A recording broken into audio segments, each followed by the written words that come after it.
কৃষকের পণ্য পাবে ভোক্তা, এটাই হচ্ছে আমাদের প্রোগ্রাম। কৃষক পণ্য উৎপাদন করবে, মিডলম্যান যারা ওই 3-4টা হাত বদল করে আড়ত পর্যন্ত আনতো, আড়ত থেকে নিয়ে আবার আরেক দলে বিক্রি করতো।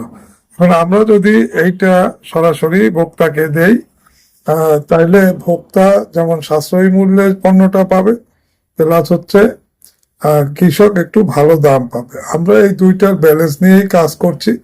যারা আমাদের সাথে থাকতে চাচ্ছেন, ইনশাল্লাহ আমরা তাদেরকে নিয়েই কাজ করব। ঢাকাতে আমাদের অনেকগুলো পয়েন্ট রেডি হয়ে গেছে, সীমিত আকারে কিছু চালু আছে। ইনশাল্লাহ আমরা অচিরেই আরো এটা ব্যাপক আকারে শুরু করব। আমাদের অনেকগুলো পয়েন্ট অলরেডি সিলেক্টেড। প্রতিদিন আমরা স্থানগুলো ভিজিট করছি এবং দোকানগুলো অনুমোদন দিয়ে দিচ্ছি। আমাদের টিম মাঠে আছে, আপনার ঠিকানা আমাদেরকে পাঠান, ইনশাল্লাহ আমরা একসাথে কাজ করব, দেশের জন্য কাজ করব। ধন্যবাদ সবাইকে।